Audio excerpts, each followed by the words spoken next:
Linda will have turned up by then. Right, welcome, ladies and gentlemen, to the meeting of Monday, the 12th of July. Item A, which is an automatic announcement every month, can I remind officers and external representatives to switch microphones and cameras off until asked to speak or present, and to switch back off once they have spoken. And then on to the next piece of information which I want to bring to your attention. We have 3 new members, co-opted members. Lucy Phillips, who is a member of the Youth Forum. Lucy, if she is here as an observer only today.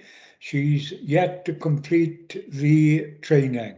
Then we've got Tracy Wilkes, who is a parent governor representative. And then we've got Jeff Beard, who's a member of the Governor Association. So welcome to all 3 of you. Item number 1 on the agenda is apologies for absence, and I have to apologise for David Isaac if he's not here, because he said he may be here, but I know he's in a meeting within work. Okay. Also, Chair, apologies have been received from Michelle Simmons, co-optee. Thank you. Item number 2 is declaration of interest. Anyone with a declaration of interest there?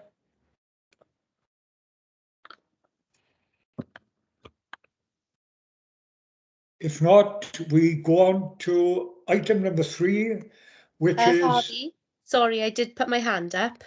Can I just declare an interest? Just because I work for the I work with the Flying Starts. I look after the supply for the schools and the Flying Starts, so I just needed to declare that, if that's okay. Yes, yeah, okay. Yeah. That's accepted. On item number 3, update on education data. The attached report is there for consideration, and it's going to be presented by Sue Walker and Betson O'Connor, who's with us from the Central South Consortium. So Sue, over to you to make a start on this. Okay, thank you, Harvey, and thank you to members, and welcome to our new members this afternoon. Nice to have new members on the scrutiny, on this scrutiny committee. This report, I'm not going to say much because I'm going to hand over to Betson, but this report is actually on an update. If you remember, we came to you a couple of months ago and actually explained where we were in terms of KPIs and the changes to accountability measures. That was then followed up by a workshop with scrutiny members and members of governance scrutiny, because they had also asked questions on what we were going to be able to share with you for data. So we're asking, with this report, is going to consider what we can actually use in the future. And it's also going to show how the schools, the local authority and CSC are going to work together to demonstrate sustainable progress. It's a key element of our Raising Aspirations, Raising Standards strategy. We have to be able to demonstrate to you, to regulators, that our children are actually making progress. So I think this is a key report, and there's a lot of work going on in the background. What we have found, what happened previously, is that a lot of systems were put into schools, but they weren't sustainable. So by actually taking a little bit longer and putting this in place, we are hoping that this will be, we are intending that this is sustainable, and that we will be able to actually demonstrate progress of our children and young people. So I'm not going to go into any detail, but I'm going to hand straight over to Betson to explain some more detail of what we've done and then where we intending to go next. So Betson, over to you. Okay, thank you, Sue. So if it's okay with you, Chair, I'll just go through the report and highlight, the key things that I think I need to draw your attention to, and then I'll take any questions. So you'll remember, and I'm glad I've written it down because I wouldn't have remembered, but it was March the 15th that we shared our last kind of progress report or update report on this piece of work for you. And what we described was how the authority and the region had worked together with schools to shape and design the new arrangements for the local authority in terms of evaluation, improvement and accountability. So there were 8 aspects, and then we discussed them later on in June. And I'll just recap those for the new members and just to remind ourselves. So that we talked about the conditions for improvement, evaluation and accountability, which we set as an organisation. It's about the culture of the organisation and how CSE, the local authority and the council, and what our attitudes and approaches are. And I think that's really important for us to focus on this, that we want to be consistent in our approaches, and that also that schools know what they can expect from us in terms of support and challenge. And then the expectations, and when I come to the main part, this is what I'll talk about mostly. It's about how we as an authority and in the support of the region set those expectations. So what would we expect in terms of basic skills, in terms of literacy, numeracy, digital competence and well-being? And we can set those for Merthyr, we can set that bar high. And I think that's the opportunity that the current pandemic and some of the relaxation of some of the regulations allows us now to fit into that context. We also want, and I'm sure that you as elected members want to be transparent, and you want all citizens to know what they can expect from the authority, but also from their schools. And those expectations will help us to do that. As you know, the work of the region is about supporting improvement in schools. There's a fine balance there between improvement and challenge, and that we do that in a kind of a peer-led way with school leaders supporting each other very often, and also the improvement partners and the strategic team in the region. So it's a package, but there's also support coming from the local authority for finance, for HR, and also for governing bodies. So that improvement agenda is really important. And I always remind schools of those statutory functions that Sue as the director has, and they are about monitoring schools. And some of those monitoring arrangements are delegated to the region, but not all. So this approach is dependent on the culture and conditions, and that we work in that supportive way. We want to build self-improving schools. And then there's accountability. And of course, you are part of that accountability structure in the authority. And then the second bit of Sue's power is about intervention. So we want to be absolutely clear about when would Sue use her powers of intervention and when would we escalate those if we were concerned about a school's performance. So the focus on expectation in today's paper, we worked with a wide range of stakeholders to try and look at what standards would we want to set for Merthyr. And this, of course, fits into that RAS strategy that the authority has. And we would expect, as a basic expectation, of course, that the expectations of pupils would be in line with academic expectation for their age, and that there'd be a broad range of well-being measures, that we wouldn't look at one.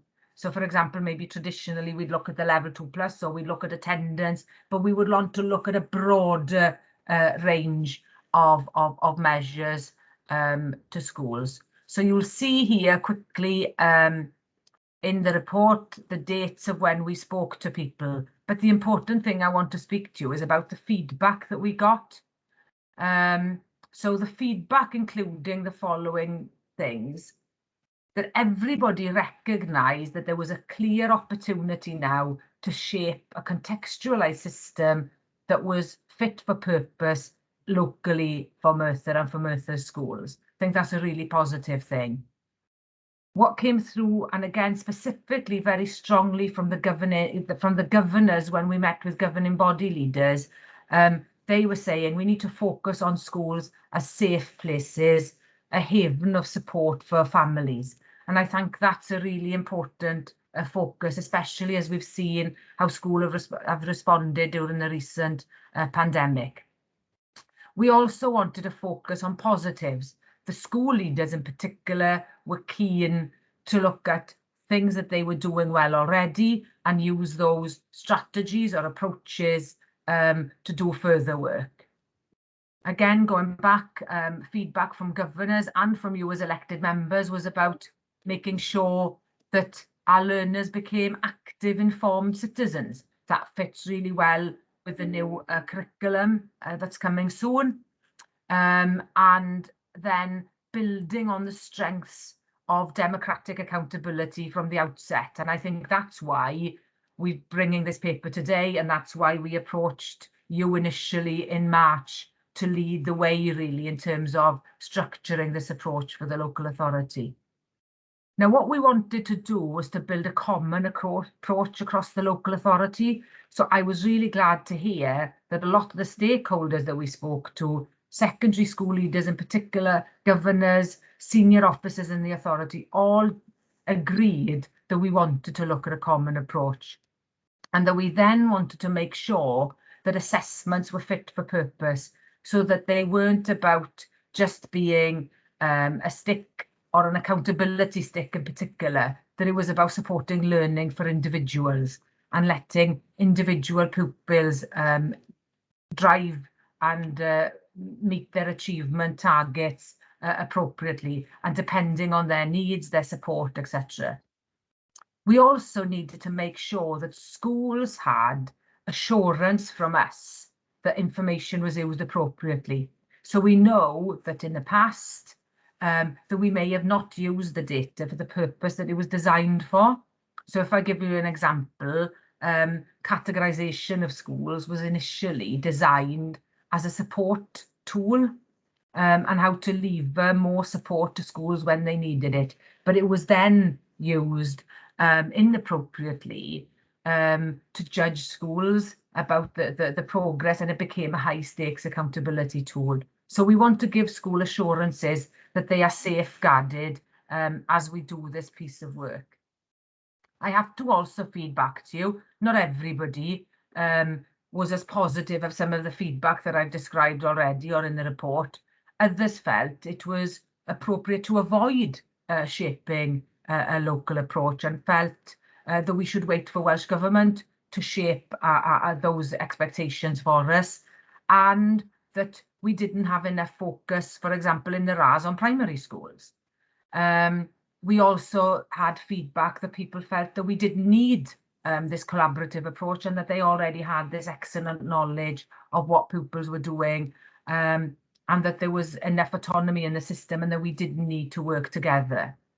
But I think it was really important for us to take those messages on board, but to recognise that we wanted to build a collaborative approach. And I'm sure that Sue would support that in principle. And that's why we then built on this working group. So we asked for volunteers. Sue went out there to schools and said, do you want to help us with this task? And this is what we wanted to do. So if you've got my report in front of you, you'll see that it says that we wanted to establish a clear set of expectations for schools, and then that we want to support all schools to use a common system. So what we wanted to, the reason why we wanted to do it, we've discussed in previous meetings, but we wanted to focus on a key set of principles and considerations that are aligned with national policy. So we wanted to stick to those. But we also knew that locally our schools were telling us that we needed to set and agree a common baseline, that we needed to have some consistency in terms of expectations, and that we needed to focus also on provision. Whereas initially our work was about measuring outcomes and impact, but we've now realigned that to think about preparing for the new curriculum and thinking about setting these expectations in parallel. We wanted to focus on both attainment and achievement, and we wanted to help the schools to drive improvement and focus on self-evaluation as we were doing the work. So having worked with school leaders to look at the next steps, we looked at the strengths in the system, which you'll see in the paper as well, which I think are useful to highlight those. But the plan for us now will be to set this expectation, so establishing those norms, those non-negotiables, and what our expectations are for pupils. We'll then look at using effective data to test, to evaluate, and to analyse so that we trust the information that we've got. And then we'd look at intervention, so that provision. So how we're going to do this is that we're going to have teachers working together across the authority from all schools, shaping the expectations for pupils in each year group. We have decided to prioritise years 6 and 7 because we think that that transition year is really important, and then years 2 and 3. We're going to map the approaches currently used in schools, and then the IPs are going to help evaluate the effectiveness of those systems. And then together we'll have the what's working now, what the expectation wants to be, and then we look at the agreed approaches to how we will use the data. So those are the 3, and they look like 3 very short bullet points here as I'm describing them, but they will take us between 10 and 12 months to do that piece of work carefully and taking all schools with us. So that's really the plan in a nutshell. I don't know if I've explained that clearly enough, or if Sue, you've got anything you want to add, or if anybody's got any questions. No, I think that's it is something that we are doing in conjunction with the schools to ensure that there is sustainability. I think Betson has been quite honest that not all schools were on board, and we will need to work with schools to actually ensure that we've got that. We have got information that we'll be able to share in the autumn term on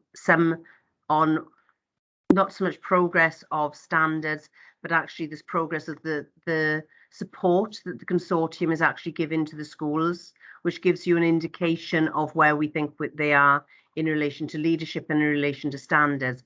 But actually looking at academic progress, that isn't at the moment, well, as you're aware, Welsh Government aren't collecting that data anyway, so we have very little data that we can actually share. But this gives us an opportunity to develop our own progress framework that we'll be able to share information with members on. So I suppose it's open to Betson and myself for questions then, Harvey, if that's okay.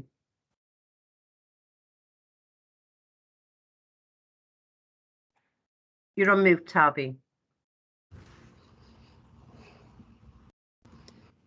Yeah, thank you for that, Sue, and thank you for that, Betson. It painted an excellent picture that members have got to look at and scrutinise, and as we go on, we'll be returning to this subject, there's no doubt about it. I open it now to questions. Are there any questions from members regarding what Betson and Sue just advised us of? Sherelle, and then Jeff. Thank you, Chair. Just on your last point, really, Sue, in terms of we both discussed that some schools were reluctant to come on board. Can you just elaborate on what their concerns were or are, and are they on the journey with us now? Or have we still got some reluctancy? No, I think everybody's on the journey, and what I'm glad is some of those who were reluctant, they did join in, in the discussion. And sometimes it's because, if you're part of something and it's an unknown, yeah, and we are going into uncharted territory, aren't we? The policy in itself is quite challenging because we're having to shape something. So I think what I'm glad of is because we opened the door and we were challenged, we've got a better product as a consequence.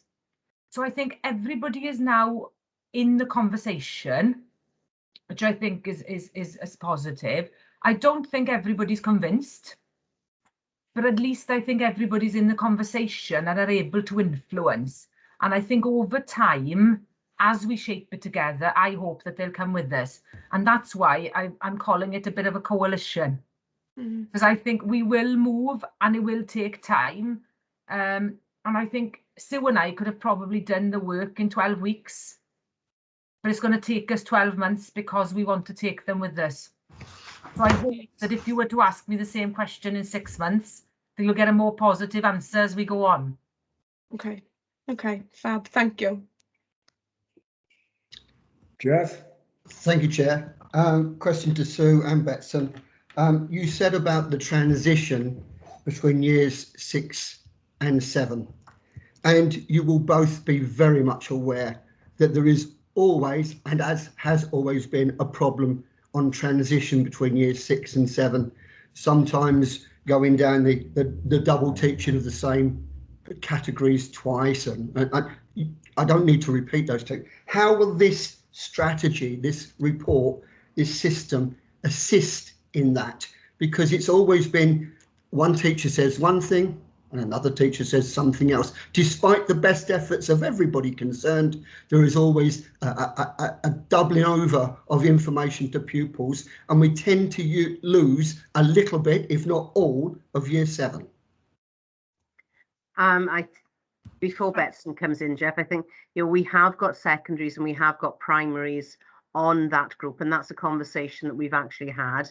Betson and I have been in a meeting this afternoon where a head teacher was sort of concerned that the RAS strategy seems to paint a more negative picture about secondary schools than it does about primary schools. But that was something that we have recognised that there are issues in our primary schools. It's quite clear that we've got issues with teaching and learning, but we are looking at how we can actually build that transition and build that as a stronger transition. It's forever been, when I was a head teacher, it was the issue that, that we had, and I'm sure prior to that, it has been an issue.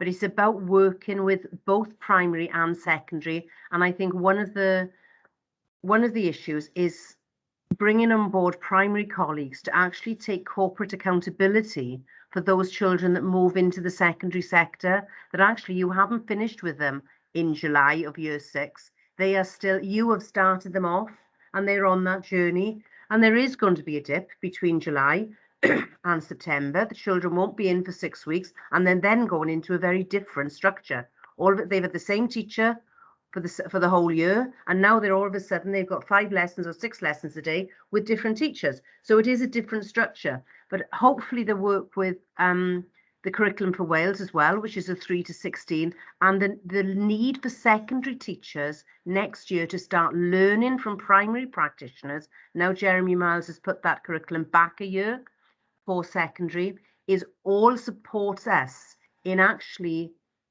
making sure that this transition is far stronger than it has been, and actually each party, both year 6 and year 7 and the year 7, recognize the strengths of each other and can actually move on. But you have got to expect that there is a dip between 6 and 7, between any year group anyway, because the children have been off. But it's certainly a conversation that Betson and I have been having, and we were having it this afternoon, weren't we, Betson, about how we could actually strengthen that approach. So I'll hand over to Betson to see if she wants to add anything, and then if you want to come back with any other questions, Jeff. Well, I think this is a conundrum, isn't it? And what we want, we'll never eradicate it, but we can reduce the risks. So what we'll be trying to do is to make sure that those teachers in years 6 and 7 work together so that they come up with and begin to understand the strengths in terms of pedagogy that can cross that barrier, but also the knowledge bit of the curriculum that we can work on both of them together. So what we're hoping to do, and this is a strategy that's worked in Merthyr before, on the work on the foundation phase. So that's why the schools were quite keen to use this approach, because they know it and they know it works. So that's why we're using it. And I hope that in due course, it will reduce that that disconnect, and that things will be more dovetailed. So that's the plan. It's not going to happen overnight, but it will over time upskill the teachers' knowledge, but also make sure that the system supports them rather than hinders them. And that we're able to build on that momentum of what children have learned. And if there is a drop, that we can still build on the momentum rather than kind of start again, if that makes sense. Yeah, it does. Chair, can I ask just one additional question to that? Yeah. Thank you. I thank you for your response. It was long and fulsome, and I agree. I can see exactly where you're going. Might I make a suggestion rather than a question, please, Sue? And that is, would it be possible, perhaps, to have a forum type event on a regular, semi-regular basis with Year 6 and Year 7 teachers, all in the same room, with you or whoever happened to lead it, so that everybody got a chance to say that which is the problem. You'd bring all the problems out into the open, and now I don't say you'd be able to solve them all, but at least you'd have a clear indication of that which the teachers felt were the problems. Some of them will be real, some of them won't be, but at least you'd be able to identify them and perhaps take this whole Year 6 and Year 7 forward, because I feel that's where we lose the momentum going on to Year 4. Key Stage 4.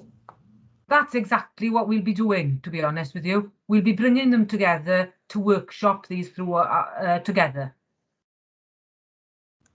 Thank you, Chair. Any other questions? Are there any observations from members?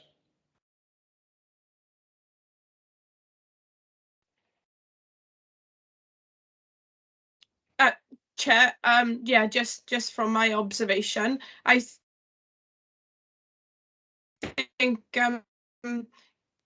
think the strategy is what we need to see those improvements. We need to be testing the schools and making sure that there's a challenge element going forward. And hopefully this will be a way that we can pull out all the information together as well, and make sure that we've got progress framework to be able to better scrutinise moving forward as well, which will be helpful to us. Thank you, Sherelle, for that. Are there any other questions or observations from members before we conclude this? No. I've got one then, Sue, that I'd like to pose to you and Betson. It's included in the recommendations at paragraph 2, and it's recommendation 2.2. I'm happy with 2.1, but when it comes to 2.2, it's asking that scrutiny members further consider how performance of schools may be scrutinised in the future and what key performance indicators might be appropriate. Now, obviously, you've given this some thought before you would have put it in there as a recommendation. Can you explain how you would see the scrutiny committee then giving further consideration to how we are going to judge performance? Because that's basically what it's all about at the end of the day. It is, and I think this is what, in Betson's report, she sort of explained how we're going to do it. You've all had the opportunity to actually, to read the RAS strategy, and we refer to it in every scrutiny meeting and in any education meeting. So if we're actually looking at what it says in that under the attainment of pupils, we're talking about levels of literacy, we're talking about levels of numeracy, we're talking about levels of digital competency. We're also talking about levels of attendance, improved levels of attendance, levels of exclusions, reduced timetables, and number of pupils that possibly are on special tuition. So it's actually looking at, do we consider those as a good indicator of how schools are performing? Do we actually consider Betson, as part of the consortium? There are levels of support that go into various schools. Betson referred to categorization, but there are levels of support that go into various schools. I think it's core and extended, I think it's something like that, the wording. So you need to know how many schools are actually receiving the core support and how many schools are receiving the additional support. And it's then how we can actually, so key performance indicators at the moment, we can't give you any because they're not being reported. But certainly in 12 months' time, Betson and myself should be able to come to you and say, right, attendance is back on the table if you want it, or do we want to look at persistent absenteeism, which is possible, which we've talked about previously. Exclusion figures we've got. Do you want to consider exclusion figures because that may link to attendance figures? And do you actually want to consider, as part of the progress framework that we're looking at, those progress of literacy, the progress of numeracy? So I think it's how we actually bring that to you and actually consider, and that might not be for today, that might actually be for another meeting, that you actually say, okay, you have a consideration as a scrutiny meeting, you come back to us and say, right, this is what we would like you to present. And Betson and I say, we can, we can't, and these are the reasons why we can, and these are the reasons why we can't. Thank you for that, Sue. It's put a little bit of meat on the bones now, and I'm sure that members will understand where you want to go to and where scrutiny members should support you in your venture, because any member that will read the report, to me, we had the Assembly coming along, or the government coming along, taking this away from us, taking that away from us. We were left with the bits and pieces. How the heck are we going to measure performance in schools if we haven't got that information? So we put all that on the sidelines. Let's come up with something for Merthyr Tydfil, and that is the agenda, as you both said, at least for the next 12 months, is putting all that together, getting the schools on board, and hopefully they will grasp it, because it can only spell advantage to those children who our teachers are trying to educate. So thank you, Sue, and thank you, Betson. As far as I'm concerned, one hell of a report. You've got to read it once or twice to understand what's coming out of it, but with the explanations you were provided, that is the meat that we wanted to go on the bone. Thank you very much. Any other members now wish to ask a question or make an observation before we move on to the next topic? No? If not, thank you very much, Betson, for your input this afternoon, and thank you, Sue. Thank you. So we move on to now item number 4, which is an interesting item, early years and Flying Start update, provided by Chris Hall, ably assisted by Sarah Ostler, and I'm sure that members will be interested by this particular topic. I heard Chris talking before about Flying Start. I know he knows much more about Flying Start now, and I'm sure members will be more than interested in this double presentation. Thank you. Thank you, Harvey. I'll just give a quick recap on the reason the report's here, and then I'll ask Sarah to take us through the main points of it. Obviously, it was called for at the last scrutiny because there were some rumours, I think, going around what was happening with some childcare provision in the community. So I think that sits within a context of some wider issues facing Flying Start. So Sarah will take us through the main points of the report, and then there's an opportunity for people to ask questions and consider some of the implications around those issues as we at the end of the presentation. So if I can hand across to Sarah. Thank you, Chris, and thank you, Chair, for that positive introduction. That's much appreciated. So hopefully you'll have had an opportunity to read the report, but what I'm intending on doing is just taking you through, as Chris said, some of the headline areas of that report. So primarily we want to cover off 3 key areas today. One is to just explore with you the childcare commissioning model that we've got within the Flying Start programme.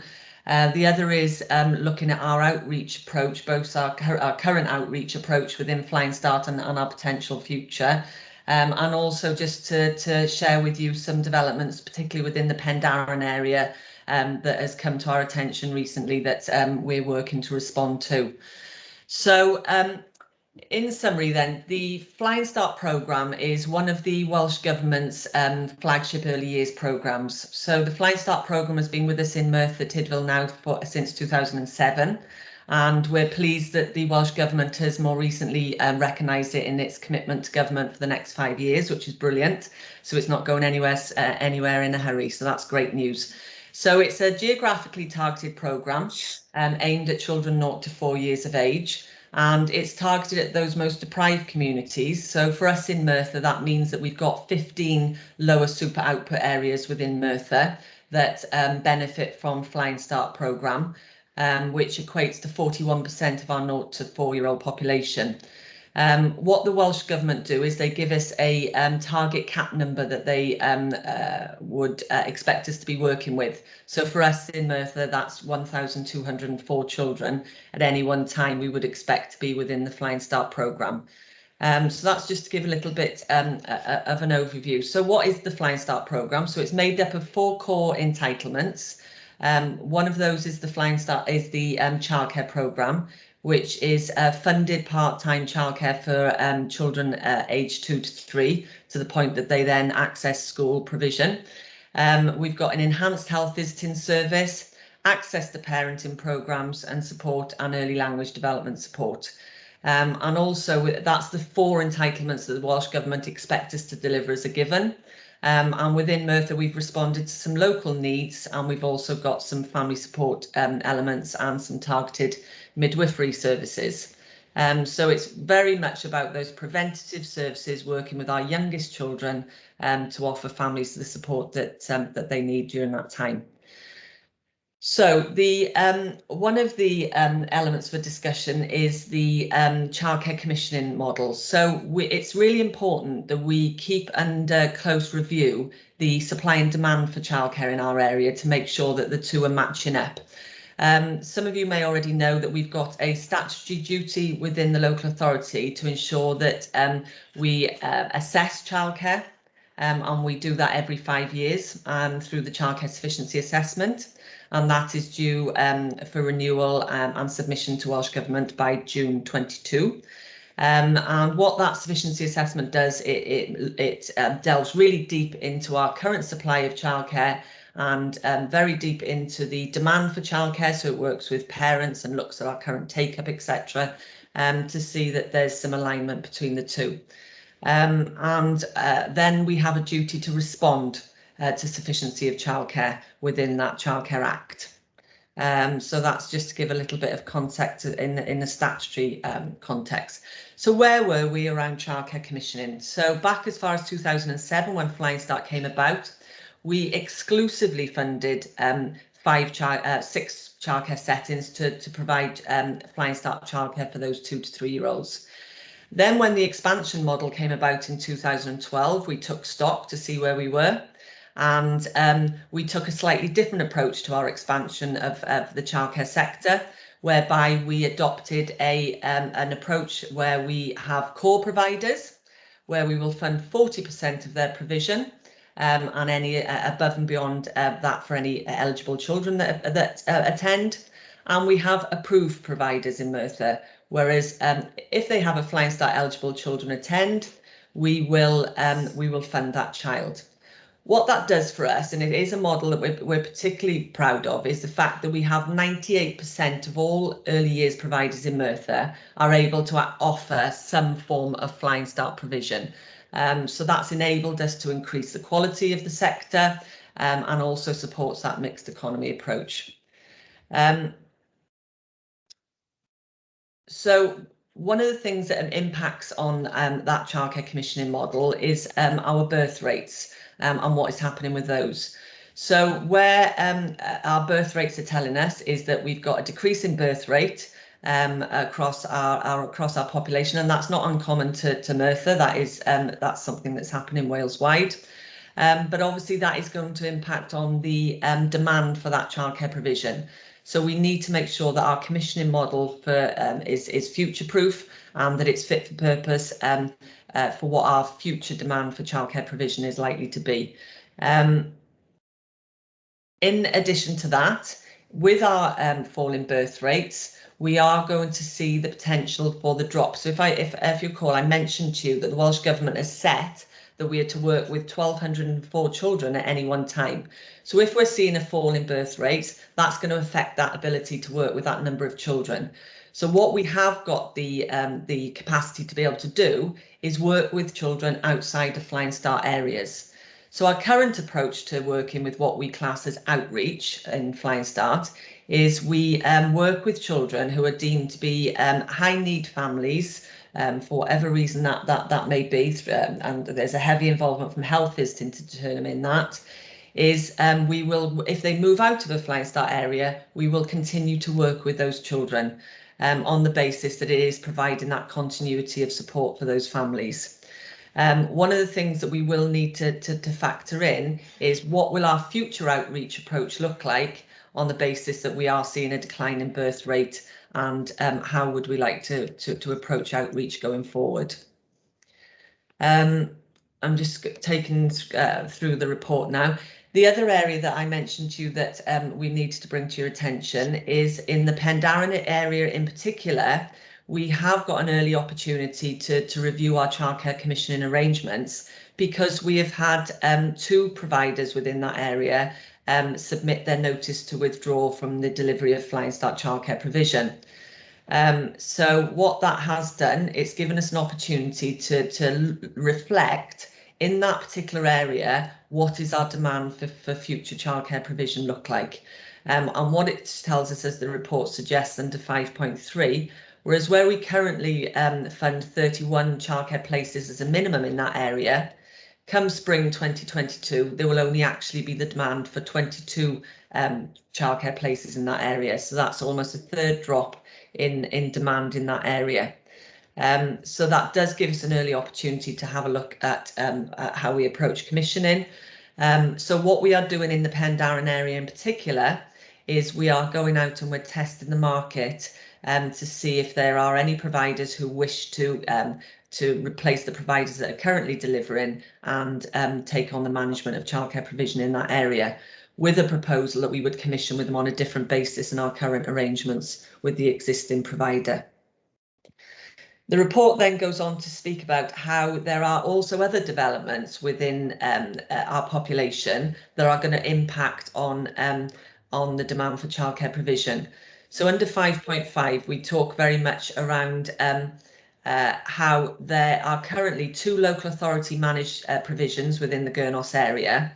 However, from January 2022, we will be seeing the opening of a new Cylchmaethrin in the Gurnos, which will be very much linked and working with the proposed new Welsh medium school in the Gurnos. So what that is potentially going to do is those 2 local authority managed provisions that we've got there may see a decline in their numbers, because parents may choose to attend the Cylchmaethrin because our approach is very much based on parental choice. So that's just something that we need to factor in going forward. What's the potential implications and how we look to respond to that. And then we go on to talk about the implications of the new Goetre Primary, Goetre Primary rather, moving to the Pen-y-Dre site, and what that's going to do for the dynamics of childcare in the Gurnos area. and that's something that we also need to factor into our future approach. So where do we want to be? We want to ensure that the childcare commissioning model that we've got supports the childcare sector, but also ensures value for money in the context of the decline in birth rate.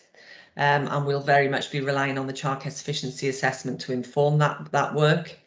And equally, we want to ensure that the Flying Start programme reaches out to as many children as possible through our outreach element and how we approach that going forward.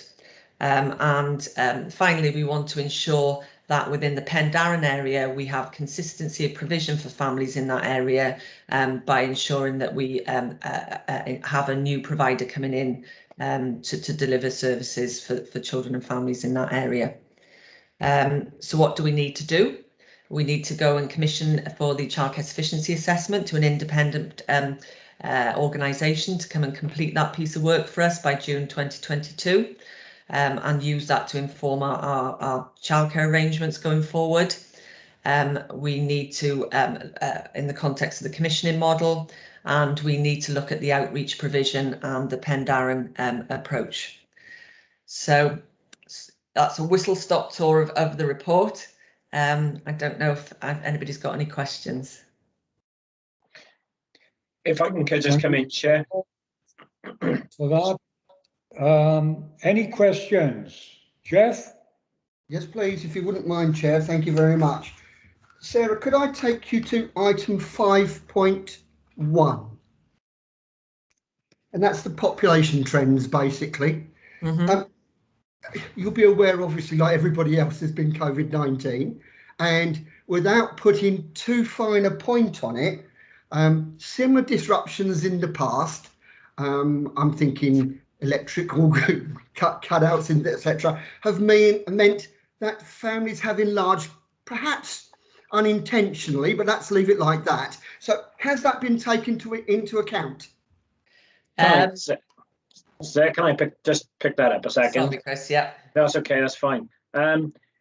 Obviously, the data that you've got in the report at the moment is that which is live data, so it's historical and it's based upon trends, which is why we're saying we need to undertake that new childcare sufficiency assessment data, and that's due to be completed in June 2022, because we don't want to jump the gun and make changes, which then potentially the population trends could change. Because the CSA tends to be a 5-year planning tool. So there will be some reviewing of the maternity rates, etc., during that piece of work, which will try to establish, has there been an increase or spike in the amount of pregnancies that are coming through, even if they're not generating children births at that point of the actual review. So we should be able to get some feel for that, although it may not be a magic bullet, if you like. Okay, Yeah. fine. I see that. Thank you very much. Yeah, but our initial evidence shows that whereas we were preparing ourselves for that, for the reasons that you suggest, is that it actually hasn't happened, because through our health visitors and our midwife, we do get that live birth data, and obviously those children with 9 months on, we would be seeing that increase. So early indications suggest that hasn't been the trend, but like Chris says, we will wait back and see from the CSA.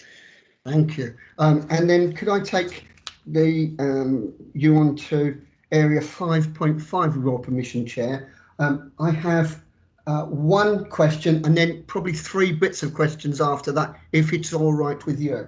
So in paragraph 5.5, and particularly at paragraph 2 in section 5.5, in reference to Goitra Primary School relocation. So has the move to Penydre for this primary school been approved by the council? And if so, when does this scheduled to occur? And secondly, the relocation of the primary school would seem supportive of generating further and increased participation of local preschool facilities, which obviously is to be welcomed. But I also inquire via these next couple of questions, if it's the only or primary attention or other intentions at work here. The first is the move by the LA partially to try out a 3 to 16 education system on one site, especially bearing in mind that approximately 9 years ago, a similar progression was suggested involving Penydre, which was then placed into the 21st Century Schools programme? And if it is not, why not? And as the 3 to 16 system at the time, as mentioned, it was 9 years ago, before Sue's time, I hasten to add, it was, to my understanding, that was broadly in approval, only to be removed later on. Second part of that is this a purely financially motivated move to sell off the existing school site, or as part of the development plan for Merthyr Tydfil? This would raise much needed funds for the LA to utilise in the next spending round. And lastly, or in the alternative, could the school, Goethe School, be utilised to support the aim of further Welsh medium accessibility for Merthyr, as both its current Welsh medium schools are either at or over capacity? However, having said that, one of the schools might be a better solution to expand the existing Welsh medium supply. Sorry for the long questions. Sorry for the length of them. And I see Sue's turned up on the meeting. Yeah, I think it's probably best is if Sue can pick up some of those, because they relate to the mainstream education rather than the early years elements in terms of this report. Now, apologies for me. I've got a soft phone on my computer, which has only gone on today, and I can't work out how to turn it off. So apologies if there was something ringing then. So if I go, I don't know how to turn that off. Can't hear it, Sue.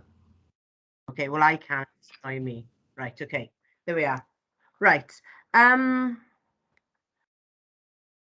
If we go back to the 3 to 16, there is no intention of having a 3 to 16 on the Penydre site. And the reason for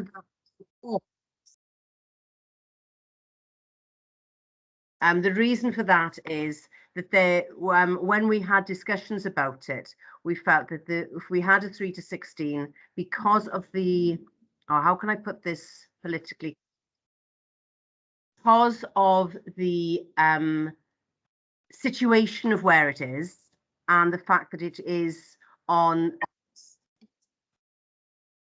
that it was felt that a 3 to 16 wouldn't work.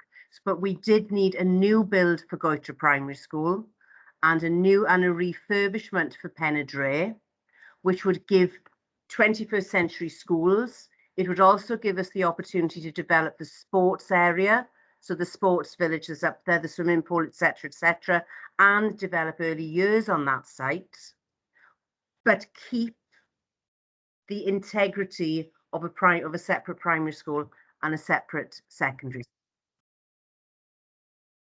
So that was the intention. Now, you asked something about the Welsh medium then, and I'm sorry I missed it, Jeff. So okay, the Welsh medium, it literally was the case. If you're going to sell off the existing school, then obviously that goes into the finances. Perhaps that's not for you, so perhaps that's for someone else. Or in the alternative, could the school be used to support the aim of further Welsh medium accessibility for Merthyr, as both its current Welsh medium schools are either at or over capacity?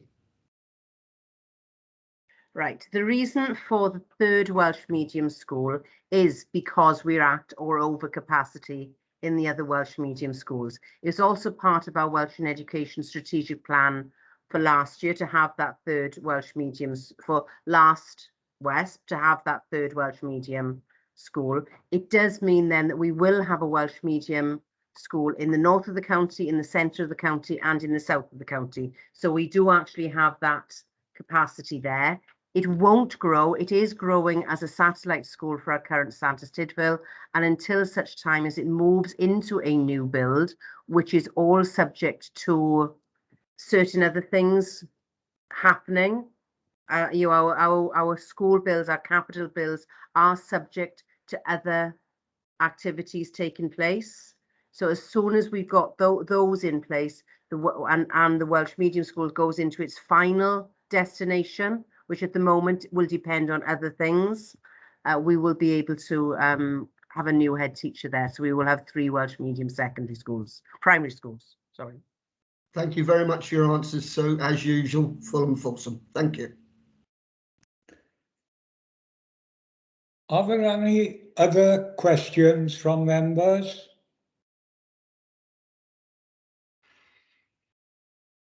please, Chair. Sherelle, is there? Yes? Yes, thank you. Thanks, guys. So we mentioned that the cap is 1,204. So what's the current caseloads for Flying Start, please? So we're currently working to the last information we produced to the Welsh Government, which was April 2021. We were working at 1141. So we were 63 children under cap. So I've mentioned in the report that the Welsh Government allows us a 10% tolerance above or below the cap number that we're given. So we are working within that tolerance at the moment, albeit for the first time, I think ever, we are working under cap, because previously we've operated over cap. So yeah, we were 63 under at the last official reporting. And I think it's important to point out as well, sorry, that when the last expansion of Flying Start happened, we don't actually get the full allocation of funding based upon the 1,204.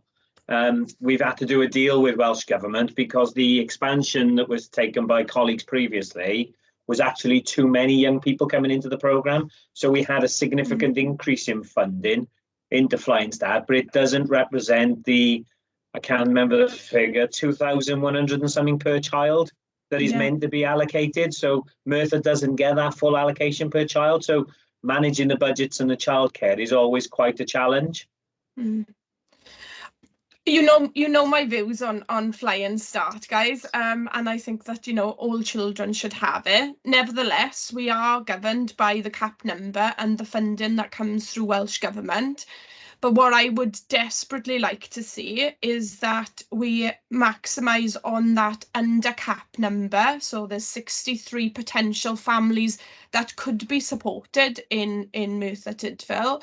And I would really like to see that being developed through the outreach policy on a needs basis.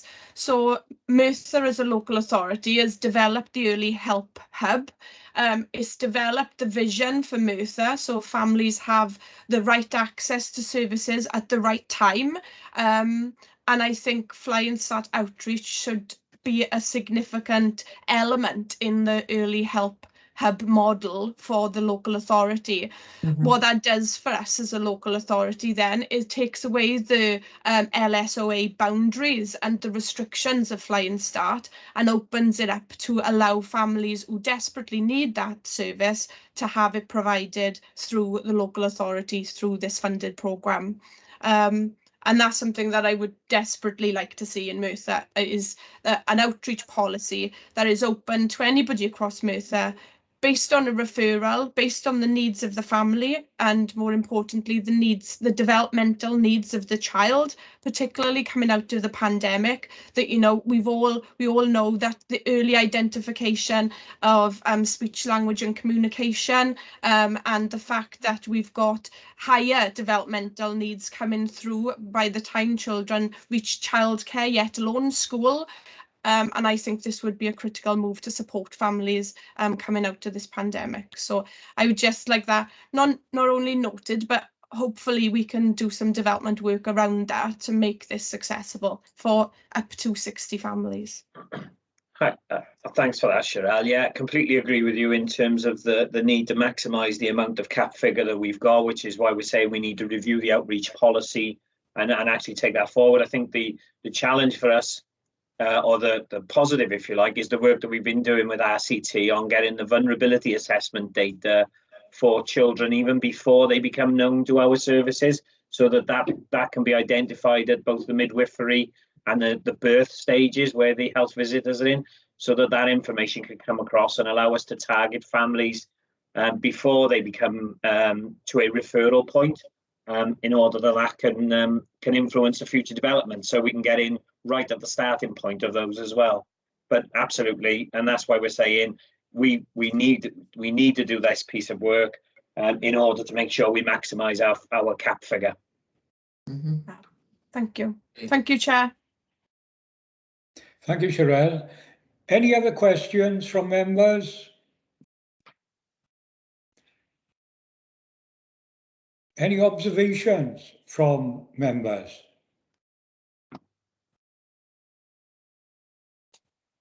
No?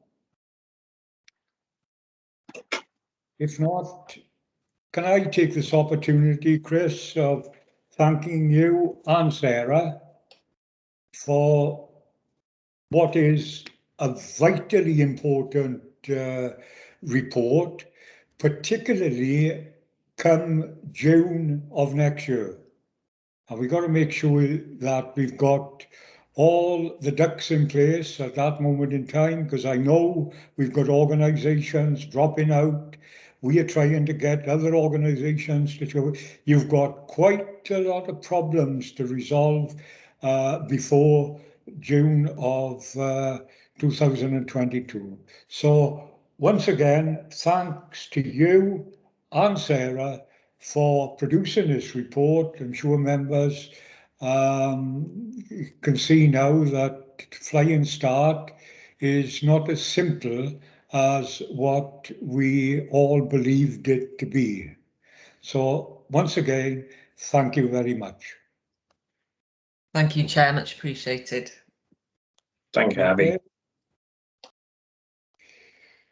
On to item 5 in the agenda, the Forward Work Programme 21-22, to consider the attached report. Obviously, this work programme that we've got in front of us, it hasn't been out, you know, more than a month, 6 weeks yet. However, members have the right, if they feel that items should be included, excluded, altered, etc., etc., by all means, speak up now. It's there for you. You can insert in this programme exactly what you feel should go in there, if you know you feel strongly about it. But obviously, as we go on, if something becomes vitally important to each and every member, they've always got the opportunity of raising it at a scrutiny committee. So it's open to you now. You've got the programme in front of you. Do you agree with the programme as it is for now? Or do you form the opinion that alterations need to be made?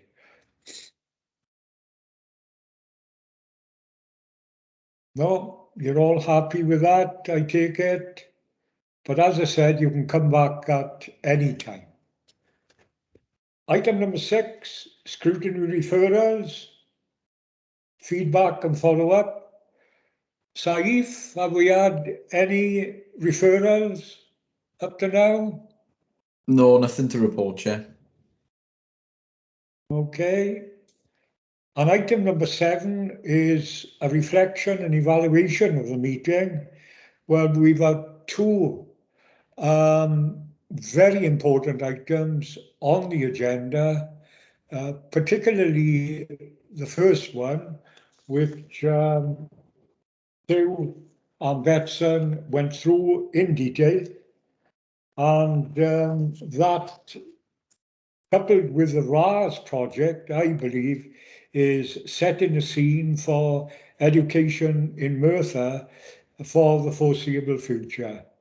So the update on education data is there for all members to read. Again, I thank Sue and Betson for their contribution, and I know that they'll be coming back to us with further reports. As far as the early years and Flying Start update is concerned, obviously, without that age child doesn't move forward. So thanks to Chris and Sarah for their report in bringing all that information to our attention. Any other business? I've got no other business. I don't know whether members have got any other item they wish to raise. Any members got any item to raise?